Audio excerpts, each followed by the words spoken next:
my ladder prediction, obviously, every year but a lot of teams, will go up and down the ladder.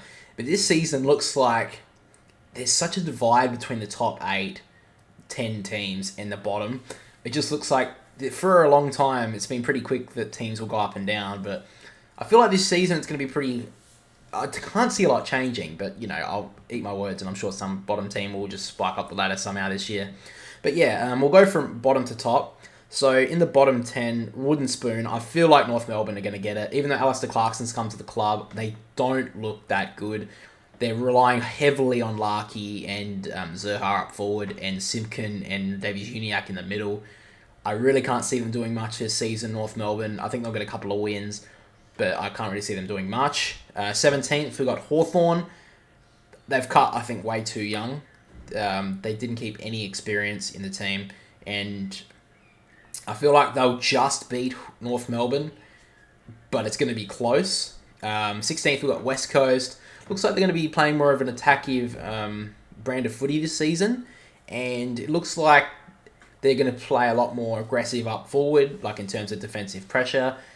But the Eagles didn't recruit that much in that area, so I don't really know how they're going to do it in like a span of an off-season when their game plan for years has been kick mark.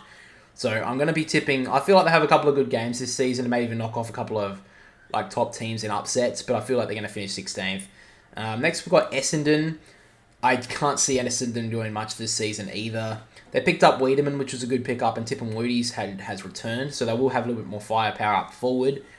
But the defense is so young, and look, it's very dangerous, like how inexperienced that defense looks. And I'm tired of Essendon's top of the board telling that they're just giving their supporters no hope. They're saying, oh, we're still in a rebuild, we're still in this. Collingwood weren't saying this. Craig McRae wasn't saying this when when he got to Collingwood last year. He wasn't saying, oh, we're in a rebuild, just wait. He was saying, come in, let's go, we can do anything. And they almost made the grand final. They missed out the grand final by 1 point. So I'm tired of that excuse from Essendon to just keep saying, oh, we can't do it. So if they're going to have that excuse, then I can't see them doing anything. Why should I believe that they're going to go any higher if they don't even believe in themselves? Next, we've got the 14th, and that is the Crows. They have a pretty good forward line now with Rankin's recruiting. Taylor Walker probably kick his 30, 40 goals. Darcy Fogarty came on late in the season. So if he can continue that, and he looked pretty good in the preseason game. The Crows have a pretty good forward line, but their midfield heavily relies on Rory Laird. Rory Sloane's coming back, but you can't really tell if he's going to be back good. And then the defence is pretty rough on the edges despite Jordan Dawson taking over the captaincy. So the Crows, I'm going to be picking them 14th, but I think they'll improve on last year in terms of how they play. Next, in 13th, I've got St Kilda. Ross Lyons came in, but with the injury of Max King, I can't see them kicking a winning score in a lot of games because he's good for 2 or 3 goals a game most of the time. And now that Max King's injured, with a Ross Lyon as coach, they're going to struggle to kick goals because Ross Lyon's going to come in and bring in a defensive game plan, and I can't see them kicking a winning score in a lot of games, the Saints. But if they can get their running game going, maybe they will actually string some games to get together early and then maybe go up the ladder. But for me, I think they're going to finish bottom 6. Next, we've got the Giants. Now, the Giants lost Taranto and Hopper. They're huge losses. Their forward line is so inexperienced. I can't see them winning a lot of games this season to push into the 8. But their midfield is just top class and their defense is still pretty good. So I can see the Giants putting in some work, probably getting a couple of upsets, but I can't see them pushing the 8. Next, we've got the Gold Coast. That's at 11th. The Suns, I don't know what they're going to do. Ben King's back, so that's huge for them. I just don't know if they've recruited enough to change. Like, they've only got 2 or 3 A graders. They've got Ben King, they've got Noah Anderson, and they've got Took Miller. That's really it for the Gold Coast. I don't know if they have enough A graders to make the finals and push themselves high enough. Because if Took Miller has a bad game, I don't see them winning any games with Took Miller having a bad game. But he is the best two-way runner in the comp, so it's really hard to lock down Took Miller, but he is their best player, and if he does get locked down anytime in any game this season, I can't see the Gold Coast winning the game. So now we get to 10 left. At number 10, and this is probably going to piss people off because there's a lot of them. Collingwood, I feel like Collingwood are going to have a massive drop-off this season. They did so much last season with a very young list. I can't see them backing it up. The thing is as well, Collingwood won so many close games, and I can't back them to do that again. I mean, who knows? Maybe they will, but Collingwood, I can't even remember how many games they won close, but it was at least over half of their wins were by under 10 points. And I can't see them replicating it again. Daniel McStay was I don't even know if he's that good of a recruit because he's never even kicked over 30 goals for Brisbane. Now he's coming in, probably taking the first or second defender, and he was only taking the third one at Brisbane. So I'll be interested to see how Daniel McStay goes. Tom Mitchell's a pretty good recruit, but I don't know. I think Dusty Moore as the captain is actually a really good choice. But for me, Collingwood, I just can't see them pushing the 8 this season unless they can go on a big run like they did last season. I can't see Collingwood going up in the finals. Then we go to 9th, and this probably pisses people off as well. I've picked Richmond in 9th. I can't see the Tigers pushing the 8 again. I feel like their list has aged too much now. They picked up Taranto and they picked up Hopper, but their forward line is aging a lot now. Rewalt is pushing mid-30s, and Tom Lynch is getting there now. Cochin, his best footy is fast in, and so is Dustin Martin.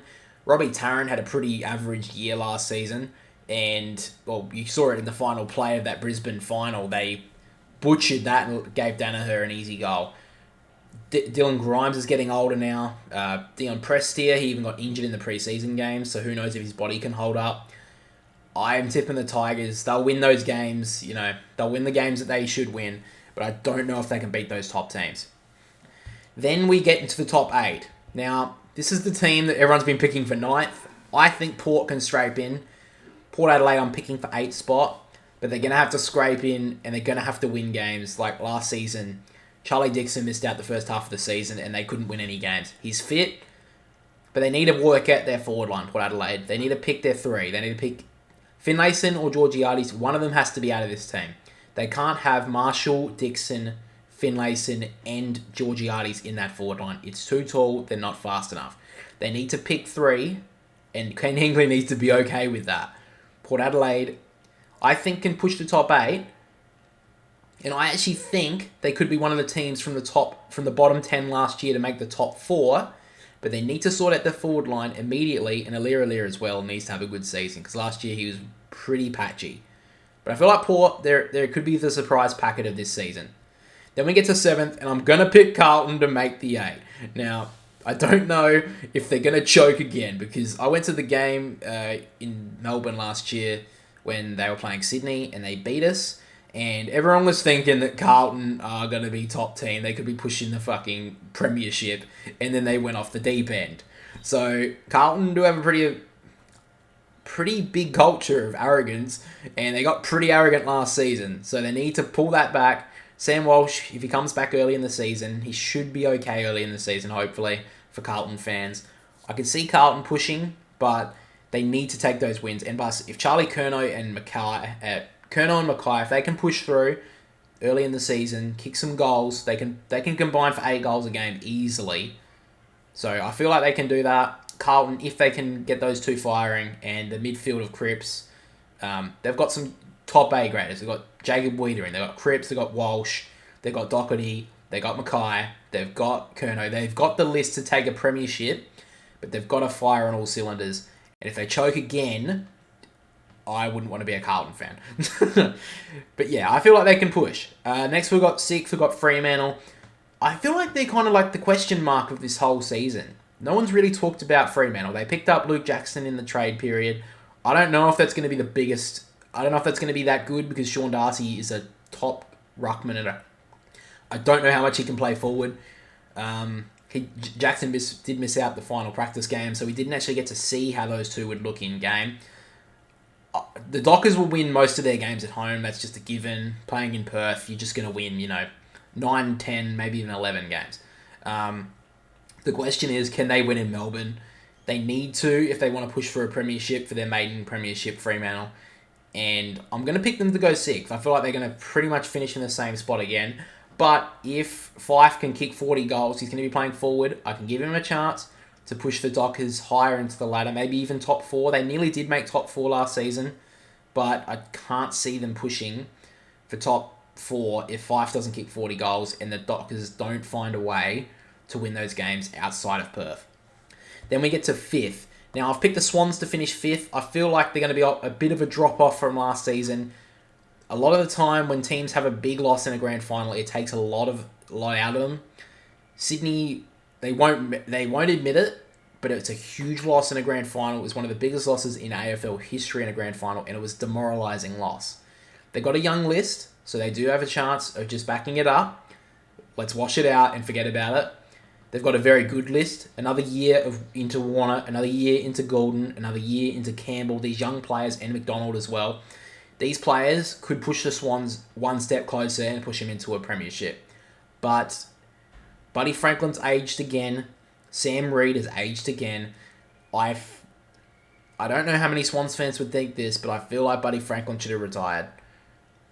They could have had that money, and they could have used it on some big recruits this season to make that final push. I feel like Logan McDonald, another year into him.